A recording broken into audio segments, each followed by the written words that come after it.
It is +5 and I feel like my fingers are going to fall off. So this is my first video like this.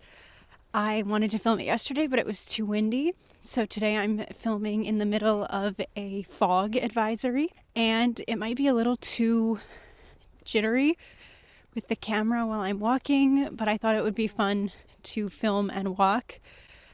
And then I felt that apparently +5 here in the Dutch countryside with the dampness in the air is quite a bit colder than +5 in central Canada. So we will see how long my fingers last. Okay, I have now found somewhere to sit because the walking with no mittens on was destroying my fingers. As someone who's not used to a damp climate, +5 with dampness is cold. Today I am sharing 5 things I'm doing in February to help my nervous system. I have dealt with chronic neck and back pain for years now. So far, physical approaches such as massage therapy, osteopathy, physiotherapy have not had the desired results, and it was recently brought to my attention. It could be that my nervous system has gotten into a cycle of being stressed, tightening my muscles, and causing pain, and my pain receptors being high, and the cycle continues. And if you know me, you know that I am pretty big into fitness, Pilates, cardio, and for the last 7 months, I've really been deepening my cardiovascular journey because I would find that the runner's high, which is the rush of hormones afterwards, helped with my pain because they are kind of like natural painkillers. However, this excessive exercise has had a toll on my body, and my muscles haven't had a break for almost 7 months straight. And my plan for February is to really nurture and take care of my nervous system. In addition to pain, I've also generally been a very anxious person, a very sensitive person. So those also feed into my current nervous system problems. My paper fell. So here are the 5 things I am moving into February with and changing from how I've been living so far in 2026. Number 1 is no rushing, no urgency. I am very good at creating an urgency in my life that doesn't need to exist. On my days off, for example, I will create a list of things. Some of them are necessary, some of them are maybe reading space or movement space, and I will be so determined, so rushed to get everything on that list checked off just so I can feel that accomplishment. And then things like reading or rest that I have scheduled in don't really feel like a safe space because I have created this sense of urgency and just get it done. The same thing exists for shopping. When I go grocery shopping, a lot of the time I will quickly pull things off the shelf just so I can get out, and it really leaves me feeling afterwards with my heart pumping. I feel like I had just run a race. So the biggest thing that I am changing is to try to slow down. Don't mean being late or taking things too slow that you are now wasting a whole bunch of time. But what I mean is identifying when you actually need to rush or when you need to push through and get something done, and when your mind is just creating this idea of having to get through the day or having to do something, and when it might be okay to let it go and just let yourself be and move slowly. Number 2 is less intense physical activity and incorporating more mindful breath-oriented exercises or movement.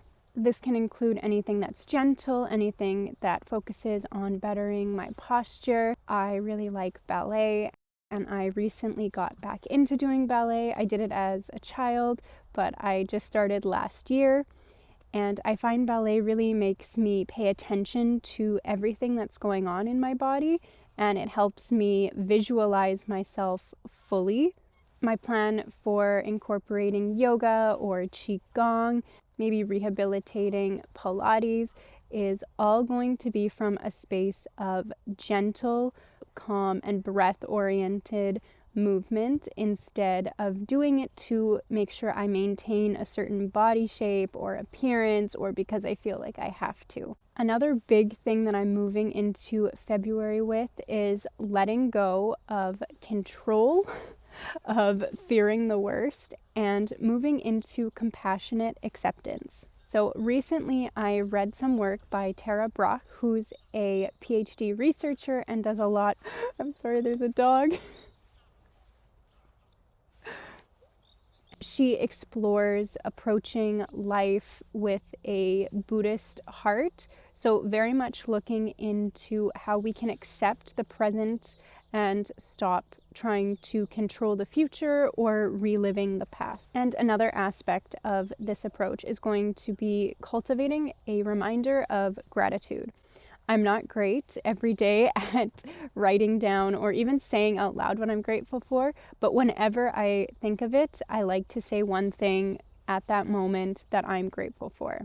The last couple months have been very trying, as I feel like a lot of people went through 2025, and near the end, or maybe the whole year, ended up being pretty difficult. Lots of emotional stuff came up for so many. And moving into 2026, I could feel myself carrying it through January.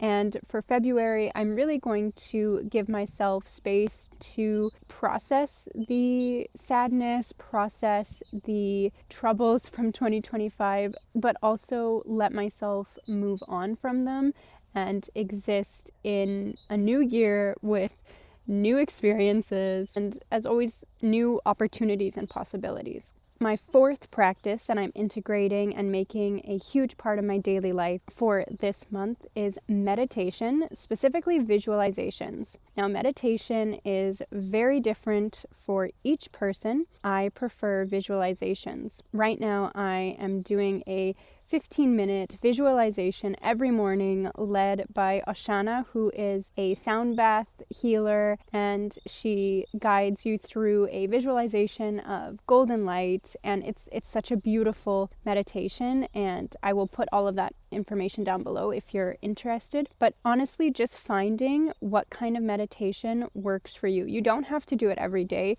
You don't have to do it for longer than 2 minutes. It's really just about being able to become present with your thoughts and your mind. Because as soon as you let your subconscious and your thoughts run wild, you're going to find yourself struggling with stress, struggling with attachment, which of course then tumbles down into your nervous system and can really fuel pain, fuel anxiety, all of those things that we really want to try to loosen up in our bodies and let go of. Arriving at number 5, the dog is back. Oh no, it's a different dog. There's another dog. I'm gonna get through this, I swear. It's just so many dogs. Okay, number 5, which I think might be one of the hardest things to integrate for me, but will probably sound like the easiest, is reading fiction. I love reading nonfiction. I love reading health, wellness, spirituality books. I love reading alternative health, holistic health books. But when it comes to fiction, I am not only quite picky, but I also just put it to the back of my reading list. To me, fiction doesn't take priority. And for February, I would really like to make fiction a priority, especially lighthearted, happy. And reading fiction can actually increase our empathy. It can increase our ability to process our own emotions, to understand our own thought patterns, just because we relate to the characters in the book, and it's not so much an information process. It is more of a relational and almost like a relationship that you are forming with the characters in the books. If you have any recommendations for heartwarming or exceptional writing pieces of fiction, please let me know. I'm always looking for more. Like I said, I'm pretty picky when it comes to reading fiction, and I'm trying to change that. So please let me know your favorites or just something that you recently read that really opened your eyes and you could feel it in your heart as well. So there we are. Those are the 5 things I'm bringing into February to help my nervous system. And instead of creating a schedule or list that I'm following to make sure I integrate all of these, I'm going to put up a piece of paper that has all of these on them. And whenever I feel overwhelmed or whenever I feel like I have a rest or a break in between work or studying, I will look at the piece of paper, see what fits for me in that moment, and if nothing fits, that's okay too. Maybe I can do something else. Be very kind, empathetic, and compassionate towards myself. I hope this inspired you to do one or maybe a couple of these practices. February is going to be a month of self-compassion and self-nurturing. And thank you so much. Goodbye for now from the Dutch countryside. I'm going to put my mittens back on because it is cold. See you next time.